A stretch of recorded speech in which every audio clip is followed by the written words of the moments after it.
Welcome back to ILTV News. Well, the IDF says it's moving into Stage B of the Gaza war with an offensive designed to defeat Hamas. IDF Chief Zamir said it was only a matter of spirit and determination. More from ILTV's Steve Leibowitz. Signaling the coming battle, IDF Chief Eyal Zamir told a group of division and brigade commanders set to take part in the Gaza offensive that the plan to defeat Hamas is the need of the hour, and described it as a struggle that can be won with spirit and determination. The Army chief said the need for reserve mobilization is real and immediate. We are in a time of trial, and the reservists will come, he said. They will come because we are calling them, because they are needed, and because there is no other choice. They understand the gravity of the moment.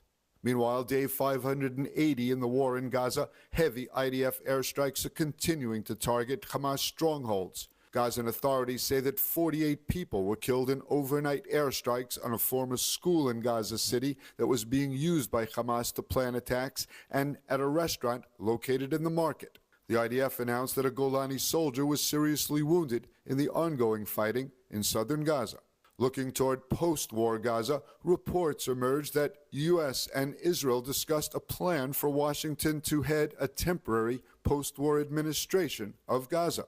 The high-level consultations reportedly focused around a transitional government headed by a U.S. official that would oversee Gaza until it's been demilitarized and stabilized and a viable Palestinian administration emerged.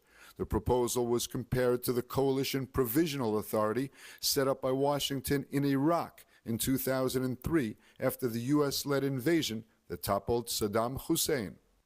Well, as the war rages in Gaza, the fate of the living hostages in Hamas captivity continues to be forefront in Israelis' minds.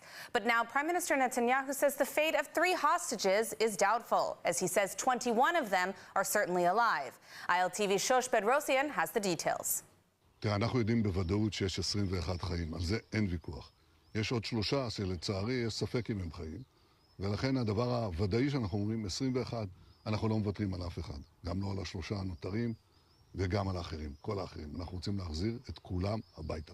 What was believed to be 24 living hostages inside of Hamas captivity has now dwindled down to 21 after Prime Minister Netanyahu made comments that it's uncertain if 3 hostages recently died in captivity. Therefore, their fate is unknown. The video was released after President Donald Trump made comments one day before that 3 hostages died in captivity, and now the number of living hostages in Gaza is 21 instead of 24. 1 week before this, Netanyahu's wife Sarah was seen saying under her breath there were less than 24 hostages still alive. The families of hostages are now demanding for answers as they're not briefed on this type of new intelligence and information that gets reported like this. The Hostages Family Forum hasn't made any public comments regarding the new number stated by both Netanyahu and Trump, but has made it clear that in wake of the cabinet's recent decision to expand military operations, they say puts the lives of hostages at, quote, grave risk. They say 70% of Israelis see releasing the hostages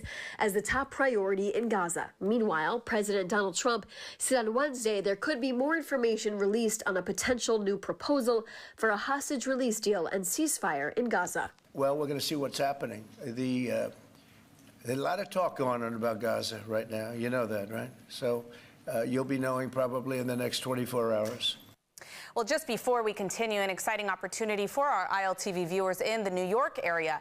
ILTV, in partnership with Arutz Sheva and Besheva, is proud to take part in the Jerusalem Conference in New York, an inspiring evening of thought leadership and Israel advocacy. The event will take place at the 5th Avenue Synagogue, and we're proud to give you a special offer of 100 tickets at 50% off, exclusively for our ILTV viewers. I myself will be speaking at the event, along with other leading voices, for an unforgettable day of hearing from Israel's leading experts. Scan the QR code on your screen to learn more and grab your spot now. And now, after an intensive manhunt this morning, security forces arrested a suspect in yesterday's drive-by shooting attack in Samaria. Yesterday evening's shooting attack near the Rehan checkpoint left 2 IDF reserve soldiers seriously wounded. The shooter managed to escape the scene but was pursued and eventually arrested in the nearby village of Barta. Earlier and in a separate event, a terrorist attempted to ram a group of pedestrians in the Hebron Hills. After attempting to run over the victims, the terrorist emerged from his car and stabbed a victim before being shot and killed. The two attacks were committed less than an hour apart, but security forces say they were completely separate incidents that come amid ongoing and intensive anti-terror operations in Judea and Samaria. Well, a senior U.S. official has threatened that if Israel doesn't wake up, the Trump administration will push for a landmark deal with Saudi Arabia without Israel. The comments were made to families of hostages held by Hamas as pressure mounts on Israel to agree to terms it believes could strengthen Hamas. Israel has been hesitant to greenlight any ceasefire deal that would allow Hamas to survive and rearm, while the U.S. seems determined to salvage its strategic agreement with Riyadh at any cost, including sidelining Jerusalem. The threat to move ahead without Israel marks a stunning shift in U.S. policy, raising concerns that America is prioritizing diplomatic optics over Israel's security. Officials even described the deal as the deal of the millennium and warned Israel to get on the train before it leaves. But for Israel, the stakes are existential, and no deal of the millennium is worth legitimizing a terror regime that slaughtered 1,200 on October 7th and continues holding 59 hostage. Well, now joining us to discuss the threat to Israel on multiple fronts is Colonel Miri Eisen of the International Institute for Counterterrorism. Thank you so much for joining us today, Colonel Eisen. Always a pleasure to have you on. Can you break down for us the strategy behind this expanded IDF campaign in Gaza? What impact will it have on the hostages? There's no question that there will be an impact, but the idea in itself is to impact Hamas. Hamas are the ones who hold the hostages. Now, there's no question that Hamas could, in its own way, take it out against the hostages, but it's not that they're letting them out as is. So the idea is to put pressure on Hamas, to put pressure on their capability to present themselves as rulers in the Gaza Strip, as the ones who are going to be there the day after, as the ones who hold these hostages, and without paying any price, Hamas themselves are the ones who run a negotiation. I think, Emily, the best way to put it is that Israel will be on the initiative and not Hamas defining the rules of the game, but it absolutely can impact the hostages in a negative way. I mean, is there still hope for a deal to be made in order to ensure the release of, the 59 remaining hostages? There's always the hope for a deal. We want to hope that at the end, Hamas understand that perhaps what they want is not just in that sense to destroy the state of Israel, but that they do want to let both the Palestinians within the Gaza Strip and Israel to here exist, so that you need to arrive at a deal to end the war. Hamas want to end the war. They just want to end the war on their own terms. And I do think that we do need to constantly say this. None of us want this war to end on Hamas terms. Having said that, they started this in a horrific way. They've held the hostages this way, and we need to arrive at a place where at least the compromise that we have to make is one that we can live with. I personally want every single hostage home right now, but I do understand that by putting more pressure on Hamas, there's the possibility, I want to hope so, that Hamas will allow these hostages out, at least the live ones, in some way now, without Israel having to pay a price of leaving all of the Gaza Strip with Hamas in control. All right, moving to Yemen. Now, we've seen Trump claim that the Houthis will not attack international ships, but they've already fired missiles again against Israel. What does that deal between the U.S. and the Houthis mean for Israel? I mean, will this be increasing tensions between the U.S. and Israel? Right now, I don't know what the deal is. Right now, all I know is both what President Trump tweeted out. I don't see that as a policy or a deal. So at this stage, what I'm going to say is it seems that the United States, with negotiations via Oman, have arrived at a deal of the Houthis against the United States. But that does seem to leave Israel out of the room.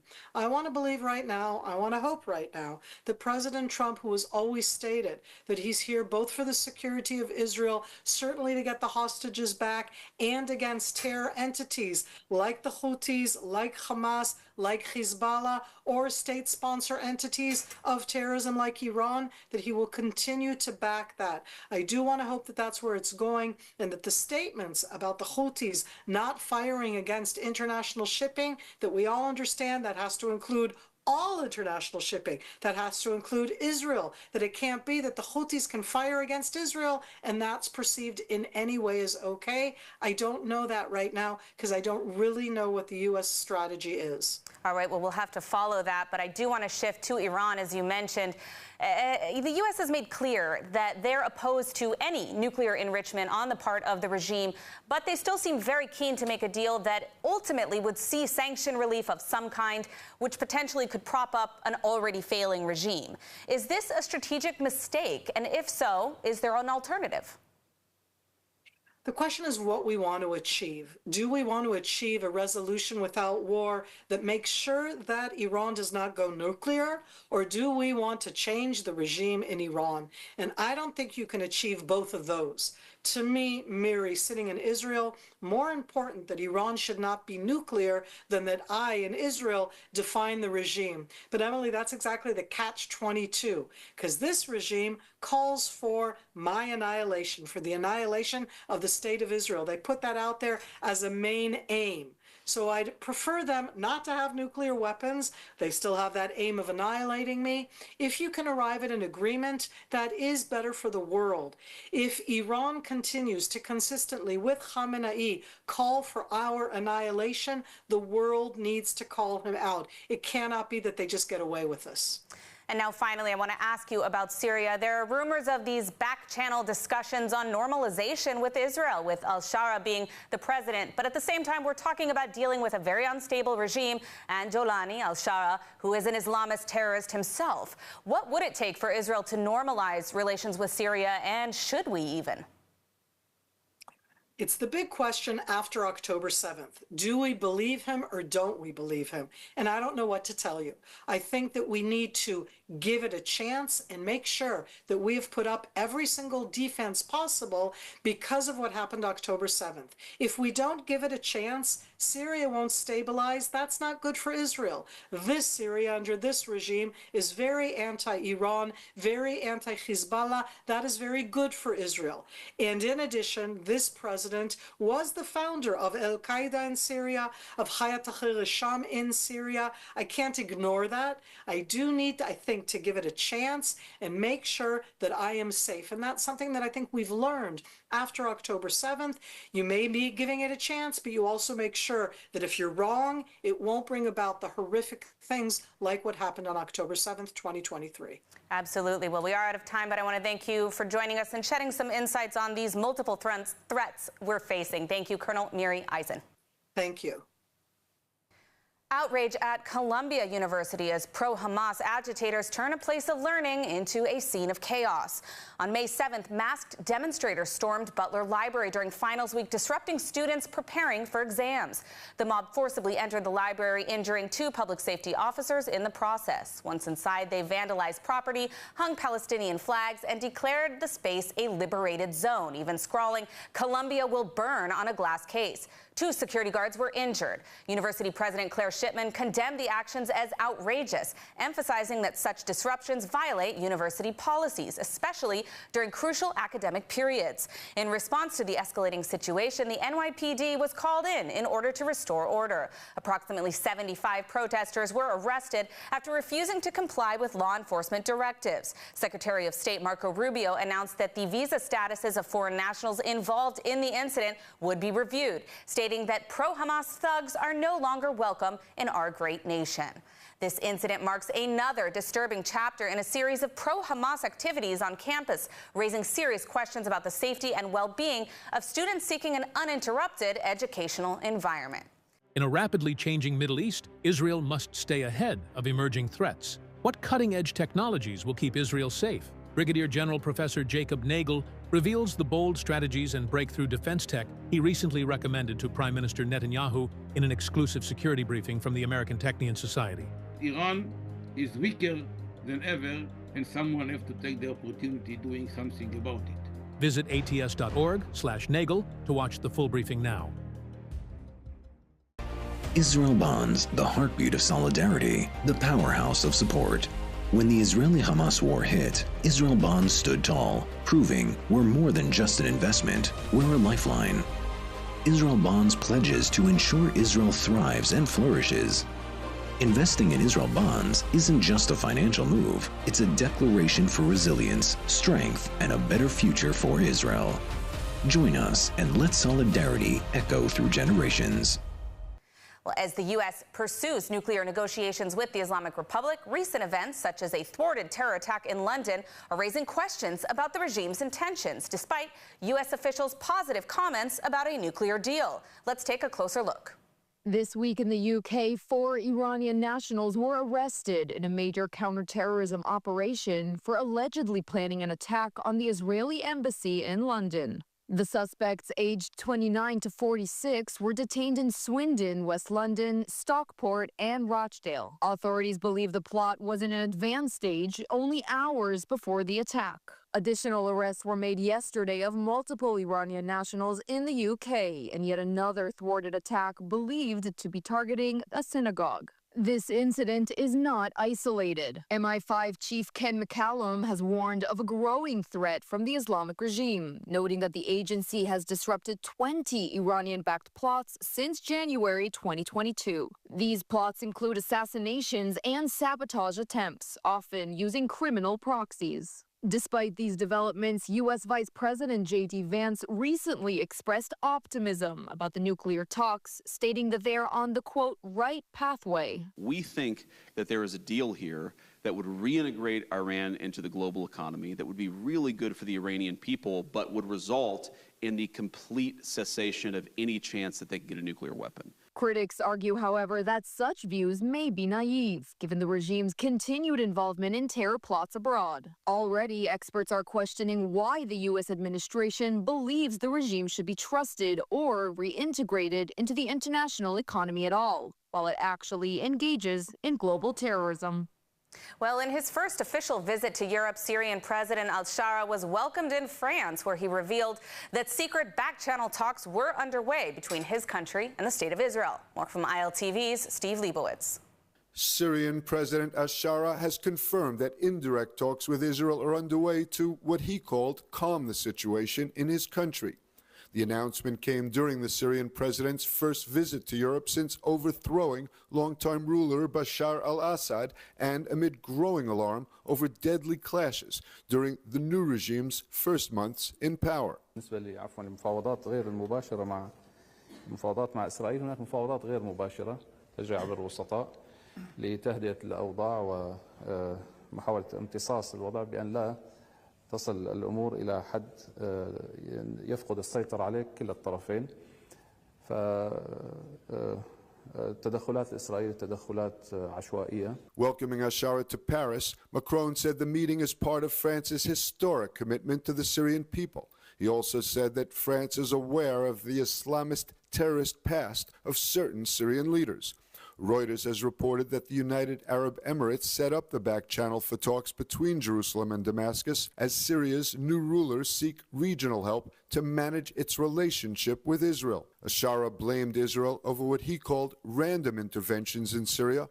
He also said Damascus was talking to states that communicate with Israel to pressure them to stop intervening in Syrian affairs. Since the Islamist takeover in Syria, Israel has deployed troops in the Syrian Golan and has targeted and degraded military assets with airstrikes. Jerusalem considers the al-Shara regime to be hostile until proven otherwise. It's been 4 days since a ballistic missile launched by the Islamic regime-backed Houthis in Yemen fell inside the Ben Gurion airport grounds. Now airlines are extending their suspension of their Tel Aviv routes, leaving Israelis abroad stranded and limiting outgoing travelers as well. Which airlines should you be staying away from? ILTV's Devil Klein breaks it down. Air travel in and out of Israel is once again becoming a difficult task, with prominent European and global carriers halting flights in and out of Tel Aviv. What do these cancellations mean for Israeli tourism this summer? And what about Israelis who planned a summer abroad? The news is not great. British Airways, the latest carrier to extend its flight suspension from London, announced that the suspension will last until June 14th. Other European carriers announced a suspension until May 11th, including the Lufthansa group of Swiss Air, Austrian Airlines, and Brussels Airlines, as well as Air Baltic, Irish low-cost carrier Ryanair, and LOT Polish Airlines. In addition, Air France have canceled flight services until May 13th, while Air Europa, the Spanish low-cost airline, have halted flights to Israel through May 7th. Both Air India and Iberia have paused their Israel services through May 8th. But what about flights to the U.S.? U.S. airline Delta extended the suspension of its daily nonstop service to Tel Aviv from New York's JFK Airport until May 19th, while United Airlines said it was halting flights until May 18th. Well, a new report shows that despite war and a global downturn, Israel's climate tech sector remains strong, attracting international investment. Let's take a look at the latest. Israel's climate tech industry is showing surprising strength in the face of war and global economic uncertainty. That's according to a report released earlier this week by the Israel Innovation Authority and Planet Tech. The 2024-2025 Climate Tech Status Report found that despite a 39% drop in investment from $1 billion in 2023 to $613 million in 2024, the sector remains robust, with 946 active companies, including 49 new startups launched since mid-2023. International investors continue to back Israeli climate ventures, participating in over 90% of funding rounds. Public investment also hit a record, with the Innovation Authority allocating $105 million to climate tech in 2024 alone. Meanwhile, Israeli companies secured 105 million euros in European Union grants between 2021 and 2023. The report notes that more than half of the companies are still in early funding stages, signaling future growth. Leaders say the sector's resilience highlights its strategic importance, with the potential to help shape a global climate innovation economy projected to reach $2 trillion by 2030. And now, are you interested in learning Hebrew? Have a look at eTeacher, an online and live course with the most established Hebrew language instruction institution. For more info on the Rosen School of Hebrew, please scan the QR code on your screen. You don't have to learn Hebrew. Translation technology has made significant advancements. Translating from Hebrew. Hi, Grandma. I miss you very. Cordless toaster. But if you do, try the Rosen School of Hebrew. Rosen's online courses are the Goldilocks way to learn Hebrew, which means you'll get taught by real-life attentive teachers. Yes, the living, breathing kind, unlike in any of those impersonal language apps. Yet, unlike an old-fashioned pun, you won't have to schlep yourself to a physical classroom in order to meet them. Our sophisticated platform adapts to your needs, making study accessible and engaging. Being the world's most experienced online Hebrew school equates to over 20 years of perfecting our methods, with expert scholars who'll teach you by providing guidance, patience, and care. This is done in small classes through hand immersion and gesture techniques, meaning absolutely no English is required, contrary to the competitors. So come gain access to both the practical need for communication and the emotional desire for a deeper connection to Israel. Our program promises to equip you with the ability to speak, read, and write Hebrew fluently. Choose a standard or academic path to earn a certificate upon completion. Join the thousands of our successful graduates. Enroll today.